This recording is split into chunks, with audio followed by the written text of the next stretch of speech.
ଜଣେ ସାଧୁ ଥିଲେ।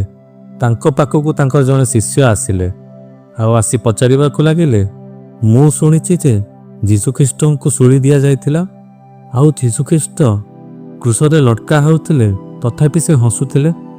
ଏହା କେମିତି ହୋଇପାରେ? କ'ଣ ମନୁଷ୍ୟର ଶରୀର କ୍ରୁଶ ଉପରେ ଲଟକା ହେଉଥିବା ବେଳେ ସେ କ'ଣ ହସିପାରେ?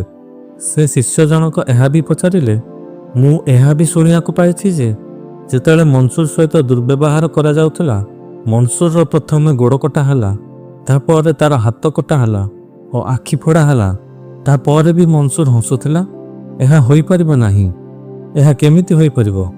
ଯାହାର ଗୋଡ଼ କଟା ହେଉଥିବ, ଗୋଡ଼ରୁ ରକ୍ତଧାର ଝରୁଥିବ, ଯାହାର ହାତ କଟା ହେଉଥିବ ଓ ଆଖି ଫୋଡ଼ା ହେଉଥିବ, ସେ ପୁଣି ହସିବ? ଏହା ଜମା ହୋଇପାରିବ ନାହିଁ। ଏହା ଅସମ୍ଭବ। କେମିତି ହୋଇପାରିବ? ଏହା ହିଁ ମୁଁ ପଚାରିବା ପାଇଁ ଆସିଥିଲି। ଏହା ଶୁଣିଲା ପରେ ସେ ସାଧୁ ଜଣକ ହସିଲେ। ତାଙ୍କ ପାଖରେ ଗୋଟେ ନଡ଼ିଆ ପଡ଼ିଥିଲା। ତାକୁ ସେ ଉଠେଇକି ସେଇ ଶିଷ୍ୟ ଜଣକୁ ଦେଲେ ଆଉ କହିଲେ, ଯାଅ ଏହି ନଡ଼ିଆକୁ ଭାଙ୍ଗି ଆଣ। ଗୋଟେ କଥା ମନେ ରଖ, ଏହାର ଖୋଳ ଭାଙ୍ଗି ଯାଉ କିନ୍ତୁ ଭିତର ଗରି ନ ଭାଙ୍ଗୁ। ଏହା ଶୁଣି ସେ ଶିଷ୍ୟ ଜଣକ କହିଲା, ଏହା ହୋଇପାରିବ ନାହିଁ, କାରଣ ଏହି ନଡ଼ିଆଟି କଞ୍ଚା ଅଟେ। ଖୋଳ ଓ ଗରି ମିଶିକି ଅଛି। ଏହା ହୋଇପାରିବ ନାହିଁ। ମୁଁ ଯଦି ଖୋଳ ଭାଙ୍ଗିବି ତାହେଲେ ଗରି ବି ଭାଙ୍ଗିଯିବ।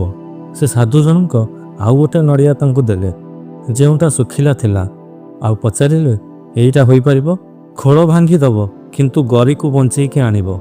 ସେହି ଶିଷ୍ୟ ଜଣକ କହିଲେ, ହଁ, ଏହା ହୋଇପାରିବ। ଏହା ଶୁଣିବା ପରେ ସେ ସାଧୁ ଜଣକ ପଚାରିଲେ, କ'ଣ ପାଇଁ? ସେହି ଶିଷ୍ୟ ଜଣକ କହିଲେ, ଗରି ଓ ଖୋଳ ମଧ୍ୟରେ ଅନ୍ତର ଅଛି। ଯେତେବେଳେ ଆମେ ଖୋଳକୁ ଭାଙ୍ଗିବୁ, ଭିତର ଗରି ବି ବଞ୍ଚିଯିବ, କିନ୍ତୁ କଞ୍ଚା ନଡ଼ିଆରେ ଏହା ହୋଇପାରିବ ନାହିଁ। ତାପରେ ସେ ସାଧୁ ଜଣକ କହିଲେ, ତାହେଲେ ତମେ ଜାଣିପାରିଲ ନା ନାହିଁ? ଯୀଶୁଖ୍ରୀଷ୍ଟ ଓ ମନସୁର ଭଳି ଲୋକମାନେ ଶୁଖିଲା ନଡ଼ିଆ ଅଟନ୍ତି। ସେମାନଙ୍କ ଶରୀର ଓ ତାଙ୍କ ଭିତରେ ଦୂରତା ଅଛି। ତମେ ଯଦି ଶରୀରକୁ କ୍ଷତ ପହଞ୍ଚାଇବ, ତାହା ଭିତରକୁ ଯାଇପାରିବ ନାହିଁ, ସେହି ଗରି ପର୍ଯ୍ୟନ୍ତ ପହଞ୍ଚି ପାରିବ ନାହିଁ। ତାହା ହେଲା ଆତ୍ମା। ଆତ୍ମା ପର୍ଯ୍ୟନ୍ତ ପହଞ୍ଚି ପାରିବ ନାହିଁ। ଆଉ ଆମେ ସବୁ କଞ୍ଚା ନଡ଼ିଆ। ଆମ ଉପରେ କ୍ଷତ ପଡ଼ିବା ମାତ୍ରେ ଆମ ଭିତରକୁ ପହଞ୍ଚି ଯାଉଛି, କାରଣ ମଝିର ଅନ୍ତର ବିଷୟରେ ଆମକୁ କିଛି ଜଣା ନାହିଁ। ତେଣୁ ଶରୀର ପ୍ରତି ଜାଗ୍ରତ ହେଲେ ସ୍ୱୟଂ ଓ ଶରୀର ପ୍ରତି ଅନ୍ତର ହୋଇଯାଏ। ମନୁଷ୍ୟ ଆତ୍ମାରେ ହିଁ ଅଛି।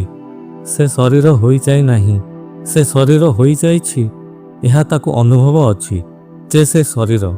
ଯଦି ତାକୁ ଅନୁଭବ ହୋଇଯାଏ, ଅନୁଭବ ଯଦି ମଜବୁତ ହୋଇଯାଏ, ଆମେ ଯଦି ସେହି ବିଚାରକୁ ମଜବୁତ କରି ଚାଲିଥାଉ, ତାହେଲେ ଆତ୍ମା ଭୁଲିଯାଏ ଆଉ ଶରୀର ହିଁ ମନେ ରହେ। ତେଣୁ ପ୍ରଥମେ ଶରୀର କ୍ରିୟା ପ୍ରତି ହୋସରେ ରହିବା ଉଚିତ। ଦ୍ୱିତୀୟରେ ମନରେ ଉଠୁଥିବା ବିଚାର ପ୍ରତି ହୋସରେ ରହିବା ଉଚିତ। ଆଉ ଯେତେବେଳେ ଆମେ ମନର ବିଚାର ପ୍ରତି ହୋସରେ ରହିବୁ, ସେମିତି ହିଁ ବିଚାର ସବୁ ହଜିଯିବ। ବିଚାର ସବୁ ନିଦ୍ରା ଠାରୁ ସୃଷ୍ଟି ହୋଇଥାଏ। ଯେତେ ଗଭୀର ନିଦ୍ରା ଥିଲେ ବିଚାର ସବୁ ସତ୍ୟ ଜଣାପଡ଼େ। ଏଥିପାଇଁ ନିଦରେ ସ୍ୱପ୍ନ ସତ ଜଣାପଡ଼େ, କିନ୍ତୁ ଦିନରେ ସେଗୁଡ଼ିକ ସତ ଜଣାପଡ଼େ ନାହିଁ।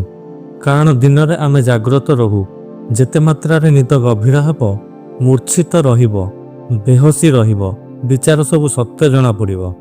ଯେତେ ମାତ୍ରାରେ ଆମେ ଜାଗ୍ରତ ରହିବୁ, ସେତେ ମାତ୍ରାରେ ବିଚାର ସବୁ ଅସତ୍ୟ ହୋଇ ଚାଲିବ। ଜାଗରଣ ପୂର୍ଣ୍ଣ ହେବ ଓ ବିଚାର ଶୂନ୍ୟ ହୋଇଯିବ। ଜାଗ୍ରତ ହୋଇଥିବା ଚେତନାରେ କୌଣସି ବିଚାର ନଥାଏ। ଦ୍ୱିତୀୟ ପ୍ରକ୍ରିୟା ହେଲା, ଦିନ ତମାମ ଯେତେବେଳେ ମୁଁ ମନେ ପଡ଼ିଯାଏ, ସେତେବେଳେ ମନ ପ୍ରତି ହୋସରେ ରହିବା ଆବଶ୍ୟକ। ଏହି ଦୁଇଟି ଜାଗରଣ ଆମକୁ କରିବାକୁ ପଡ଼ିଥାଏ। ତୃତୀୟଟି ଆପେ ଆପେ ହୋଇଯାଏ। ଯେଉଁ ବ୍ୟକ୍ତି ଶରୀର ପ୍ରତି ଓ ମନ ପ୍ରତି ହୋସପୂର୍ଣ୍ଣ ହୋଇଯାଏ, ଆଉ ଯେଉଁ ମନୁଷ୍ୟକୁ ଅନୁଭବ ହୋଇଯାଏ ଯେ ମୁଁ ଏହି ଶରୀର ନୁହଁ ଆଉ ମନରେ ଉଠୁଥିବା ବିଚାର ସବୁ ଶାନ୍ତ ହୋଇଯାଇଛି, ତାକୁ ତୃତୀୟ ଜାଗରଣ ଆପେ ଆପେ ହୋଇଯାଏ। ତାହା ହେଲା ଆତ୍ମଜାଗରଣ। ଯେମିତି ଗୋଟେ ବ୍ୟକ୍ତି ଛାତ ଉପରେ ଛିଡ଼ା ହୋଇକି ଛାତ ଉପରୁ ଡେଇଁବାକୁ ଚାହେଁ, ତାପରେ ସେ ଡେଇଁଲା ପରେ ଯଦି ସେ ପଚାରିବ, ଅବିକା ମୁଁ ଭୂମିରେ ପହଞ୍ଚିବା ପାଇଁ କ'ଣ କରିବାକୁ ପଡ଼ିବ, ତାପରେ ତାକୁ କିଛି କରିବାକୁ ପଡ଼ିନଥାଏ, କାରଣ ଭୂମି ତାକୁ ଟାଣି ନେବ। ତମେ ଡେଇଁଗଲ, ଏତିକି ଯଥେଷ୍ଟ। ଆଉ ବାକି କାମ ଭୂମି କରିନେବ, କାରଣ ଭୂମିରେ ଗ୍ରାଭିଟେସନ୍ ଅଛି, ସେ ତମକୁ ଟାଣି ନେବ। ଛାତ ଉପରୁ ନ ଡେଇଁଲା ପର୍ଯ୍ୟନ୍ତ ଗୁରୁତ୍ୱ ଆକର୍ଷଣ କାମ କରିନଥାଏ। ଛାତ ଉପରୁ ଡେଇଁବା ପରେ ତମକୁ କିଛି କରିବାକୁ ପଡ଼ିନଥାଏ, ଭୂମି ତମକୁ ଟାଣି ନିଏ। ସେହିପରି ଆମେ ଶରୀର ଓ ମନଠାରେ ଅଟକିକି ଅଛୁ। ଯଦି ସେଇଠାରୁ ଆମେ ଡେଇଁଯିବୁ, ସେଠାରେ ଆତ୍ମାର ଗ୍ରାଭିଟେସନ୍ ଅଛି, ଆତ୍ମାର ଗୁରୁତ୍ୱ ଆକର୍ଷଣ ଅଛି। ଯଦି ଥରେ ଆମେ ଡେଇଁଯାଉ ଶରୀର ଓ ମନଠାରୁ, ତାପରେ ଆତ୍ମା ଟାଣି ନିଏ।